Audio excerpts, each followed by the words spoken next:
गौरा मेरी बहन के घर पली हुई गाय की वयस्संधि तक पहुंची हुई बछिया थी। उसे इतने स्नेह और दुलार से पाला गया था कि यह अन्य गोवत्साओं से कुछ विशिष्ट हो गई थी। बहन ने एक दिन कहा, तुम इतने पशु पक्षी पाला करती हो, एक गाय क्यों नहीं पाल लेती जिसका कुछ उपयोग हो। वास्तव में मेरी छोटी बहन श्यामा अपनी लौकिक बुद्धि में मुझसे बहुत बड़ी हैं और बचपन से उनकी कर्मनिष्ठा तथा व्यवहार कुशलता की बहुत प्रशंसा होती ही है, विशेषतः मेरी तुलना में। यदि वे आत्मविश्वास के साथ कुछ कहती हैं तो उनका विचार संक्रामक रोग के समान सुनने वाले को तत्काल प्रभावित करता है। आश्चर्य नहीं, उस दिन उनके प्रतियोगितावाद संबंधी भाषण ने मुझे इतना अधिक प्रभावित किया कि तत्काल उस सुझाव का कार्यान्वयन आवश्यक हो गया। वैसे खाद्य की किसी भी समस्या के समाधान के लिए पशु पक्षी पालना मुझे कभी नहीं लोभाया। बकरी, कुक्कुट, मछली आदि पालने के मूल उद्देश्य का ध्यान आते ही मेरा मन विद्रोह करने लगता है। पर उस दिन मैंने ध्यानपूर्वक गौरा को देखा। पुष्ट लचीले पैर, भरे पुट्ठे, चिकनी भरी हुई पीठ, लंबी सुडौल गर्दन, निकलते हुए छोटे छोटे सींग, भीतर की लालिमा की झलक देते हुए कमल की दो अधखुली पंखुड़ियां जैसे कान, लंबी और अंतिम छोर पर काले सघन चामर का स्मरण दिलाने वाली पूंछ, सब कुछ सांचे में ढला हुआ सा था। गाय को मानो इटालियन मार्बल में तराश कर उस पर ओप दी गई हो। स्वस्थ पशु के रोमों की सफेदी में एक विशेष चमक होती है। गौरा की उज्ज्वलता देखकर ऐसा लगा मानो उसके रोमों पर अभ्रक का चूर्ण मल दिया गया हो, जिसके कारण जिधर आलोक पड़ता था उधर विशेष चमक उत्पन्न हो जाती थी। गौरा को देखते ही मेरी पालने के संबंध में दुविधा निश्चय में बदल गई। गाय जब मेरे बंगले पर पहुंची तब मेरे परिचितों और परिचारकों में श्रद्धा का ज्वार सा उमड़ आया। उसे लाल सफ़ेद गुलाबों की माला पहनाई गई, केशर रोली का बड़ा सा टीका लगाया गया, घी का चौमुखा दिया जलाकर आरती उतारी गई और उसे दही पेड़ा खिलाया गया। उसका नामकरण हुआ गौरगिनी या गौरा। पता नहीं इस पूजा अर्चना का उस पर क्या प्रभाव पड़ा, परंतु वह बहुत प्रसन्न जान पड़ी। उसकी बड़ी चमकीली और काली आंखों में जब आरती के दिए की लौ प्रतिफलित होकर झिलमिलाने लगी तब कई दिनों का भ्रम होने लगा। जान पड़ा जैसे रात में काली दिखने वाली लहर पर किसी ने कई दिए प्रभावित कर दिए हों। गौरा वास्तव में बहुत प्रियदर्शन थी, विशेषतः उसकी काली बिल्लोरी आंखों का तरल सौंदर्य तो दृष्टि को बांधकर स्थिर कर देता था। चौड़े उज्ज्वल माथे और लंबे सांचे में ढले हुए से मुख पर आंखें बर्फ में नीले जल के कुंडों के समान लगती थीं। उनमें एक अनोखा विश्वास का भाव रहता था। गाय के नेत्रों में हिरन के नेत्रों जैसा चकित विस्मय न होकर एक आत्मीय विश्वास ही रहता है। उस पशु को मनुष्य से यातना ही नहीं, निर्मम मृत्यु तक प्राप्त होती है, परंतु उसकी आंखों के विश्वास का स्थान न विस्मय ले पाता है, न आतंक। महात्मा गांधी ने गाय करुणा की कविता है क्यों कहा, यह उसकी आंखें देखकर ही समझ में आ सकता है। गौरा की अलस मंथक गति से तुलना करने योग्य कम वस्तुएं हैं। तीव्र गति में सौंदर्य है, परंतु वह मंथक गति के सौंदर्य को नहीं पाता। बाण की तीव्र गति क्षण भर के लिए दृष्टि में चकाचौंध उत्पन्न कर सकती है, परंतु मंद समीर से फूल का अपने वृत्त पर हौले हौले हिलना दृष्टि का उत्सव है। कुछ ही दिनों में वह सबसे इतनी हिलमिल गई कि अन्य पशु पक्षी अपनी लघुता और उसकी विशालता का अंतर भूल गए।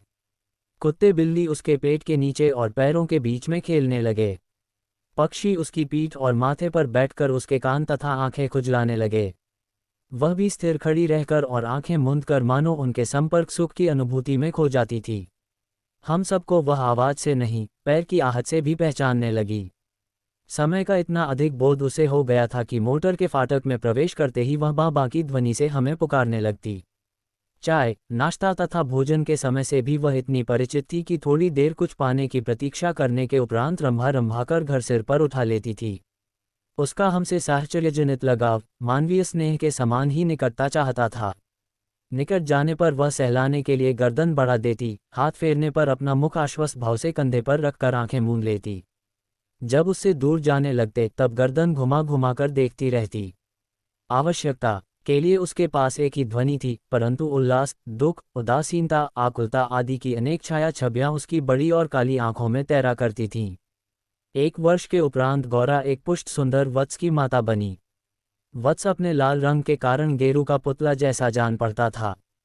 उसके माथे पर पान के आकार का श्वेत तिलक और चारों पैरों में खुरों के ऊपर सफ़ेद वलय ऐसे लगते थे मानो गेरू की बनी वत्स मूर्ति को चांदी के आभूषणों से अलंकृत कर दिया गया हो। बछड़े का नाम रखा गया लालमणि, परंतु उसे सब लालू के संबोधन से पुकारने लगे। माता पुत्र दोनों निकट रहने पर हिमराशि और जलते अंगारे का स्मरण कराते थे। अब हमारे घर में मानो दुग्ध महोत्सव आरंभ हुआ। गौरा प्रातः साय 12 सेर के लगभग दूध देती थी, अतः लालमणि के लिए कई सेर छोड़ देने पर भी इतना अधिक शेष रहता था कि आसपास के बालगोपाल से लेकर कुत्ते बिल्ली तक सब पर मानो दूधो नहाओ का आशीर्वाद फलित होने लगा। कुत्ते बिल्लियों ने तो एक अद्भुत दृश्य उपस्थित कर दिया था। दुग्ध दोहन के समय वे सब गौरा के सामने एक पंक्ति में बैठ जाते और महादेव उनके आगे उनके खाने के लिए निश्चित बर्तन रख देता। किसी विशेष आयोजन पर आमंत्रित अतिथियों के समान वे परम शिष्टता का परिचय देते हुए प्रतीक्षा करते रहते। फिर नाप नाप कर सबके पात्रों में दूध डाल दिया जाता, जिसे पीने के उपरांत वे एक बार फिर अपने अपने स्वर में कृतज्ञता ज्ञापन सा करते हुए गौरा के चारों ओर उछलने कूदने लगते। जब तक वे सब चले न जाते, गौरा प्रसन्न दृष्टि से उन्हें देखती रहती। जिस दिन उनके आने में विलंब होता, वह रंभा रंभा कर मानो उन्हें पुकारने लगती। पर अब दुग्ध दोहन की समस्या कोई स्थायी समाधान चाहती थी। नौकरी में नागरिक तो दोहना जानते ही नहीं थे और जो गांव से आए थे वे अनभ्यास के कारण ये कार्य इतना भूल चुके थे कि घंटों लगा देते थे। गौरा के दूध देने के पूर्व जो ग्वाला हमारे यहाँ दूध देता था, जब उसने इस कार्य के लिए अपनी नियुक्ति के विषय में आग्रह किया, तब हमने अपनी समस्या का समाधान पा लिया। 2-3 मास के उपरांत गौरा ने दाना चारा खाना बहुत कम कर दिया और वह उत्तरोत्तर दुर्बल और शिथिल रहने लगी। चिंतित होकर मैंने पशु चिकित्सकों को बुलाकर दिखाया। वे कई दिनों तक अनेक प्रकार के निरीक्षण, परीक्षण, एक्सरे आदि द्वारा रोग का निदान खोजते रहे।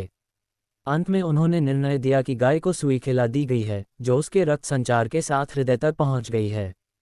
जब सुई गाय के हृदय के पार हो जाएगी, तब रक्त संचार रुकने से उसकी मृत्यु निश्चित है।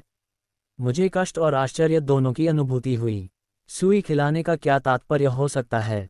दाना चारा तो हम स्वयं देखभाल कर देते हैं, परंतु संभव है उसी में सुई चली गई हो। पर डॉक्टर के उत्तर से ज्ञात हुआ कि दाने चारे के साथ गई सुई गाय के मुख में ही छिदकर रह जाती है। गुड़ की बड़ी डली के भीतर रखी सुई ही गले के नीचे उतर जाती है और अंततः रक्त संचार में मिलकर हृदय में पहुंच सकती है। अंत में एक ऐसा निर्मम सत्य उद्घाटित हुआ जिसकी कल्पना भी मेरे लिए संभव नहीं थी। प्रायः कुछ ग्वाले ऐसे घरों में जहां उनसे अधिक दूध लिया जाता है, गाय का आना सह नहीं पाते। अवसर मिलते ही वे गुड़ में लपेटकर सुई उसे खिलाकर उसकी असमय मृत्यु निश्चित कर देते हैं। गाय के मर जाने पर उन घरों में वे पुनः दूध देने लगते हैं। सुई की बात ज्ञात होते ही ग्वाल एक प्रकार से अंतर्धान हो गया, अतः संदेह का विश्वास में बदल जाना स्वाभाविक था। वैसे उसकी उपस्थिति में भी किसी कानूनी कार्यवाही के लिए आवश्यक प्रमाण जुटाना असंभव था। तब गौरा का मृत्यु से संघर्ष आरंभ हुआ, जिसकी स्मृति मात्र से आज भी मन से हर उठता है। डॉक्टरों ने कहा, गाय को सेब का रस पिलाया जावे तो सुई पर कैल्शियम जम जाने और उसके न चुभने की संभावना है। अतः नित्य कई कई सेर सेब का रस निकाला जाता और नली से गौरा को पिलाया जाता। शक्ति के लिए इंजेक्शन पर इंजेक्शन दिए जाते।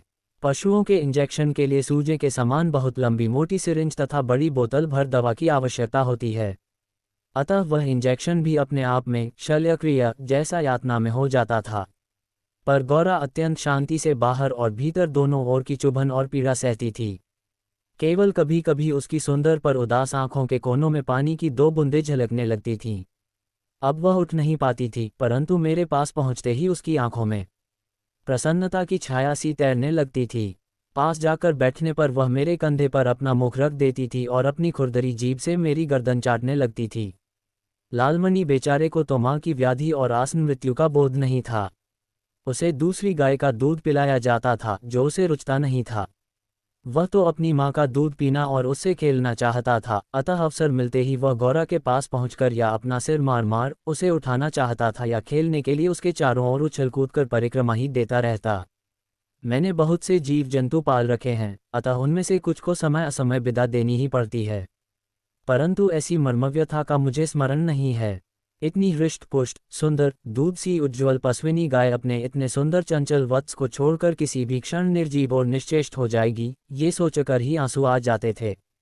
लखनऊ, कानपुर आदि नगरों से भी पशु विशेषज्ञों को बुलाया। स्थानीय पशु चिकित्सक तो दिन में 2-3 बार आते रहे, परंतु किसी ने ऐसा उपचार नहीं बताया जिससे आशा की कोई किरण मिलती। निरुपाय मृत्यु की प्रतीक्षा का मर्म वही जानता है जिसे किसी असाध्य और मरणासन रोगी के पास बैठना पड़ता हो। जब गौरा की सुंदर चमकीली आंखें निष्प्रभ हो चलीं और सेब का रस भी कंठ से रुकने लगा, तब मैंने अंत का अनुमान लगा लिया। अब मेरी एक ही इच्छा थी कि मैं उसके अंत समय उपस्थित रह सकूं। दिन में ही नहीं, रात में भी कई कई बार उठकर मैं उसे देखने जाती रही। अंत में एक दिन ब्रह्म मुहूर्त में 4 बजे जब मैं गौरा को देखने गई, तब जैसे ही उसमें अपना मुख सदा के समान मेरे कंधे पर रखा, वैसे ही वह एकदम पत्थर जैसा भारी हो गया और मेरी बाह पर से सरक कर धरती पर आ गिरा। कदाचित सुई ने हृदय को बेध कर बंद कर दिया। अपने पालित जीव जंतुओं के पार्थिव अवशेष मैं गंगा को समर्पित करती रही हूँ। गौरांगिनी को ले जाते समय मानो करुणा का समुद्र उमड़ आया, परंतु लालमणि इसे भी खेल समझ उछलता को दता रहा। यदि दीर्घ निश्वास का शब्दों में अनुवाद हो सके तो उसकी प्रतिध्वनि कहेगी, आह मेरा गोपालक देश। ऐसी ही और कहानियों के लिए हमारे चैनल को सब्सक्राइब करें।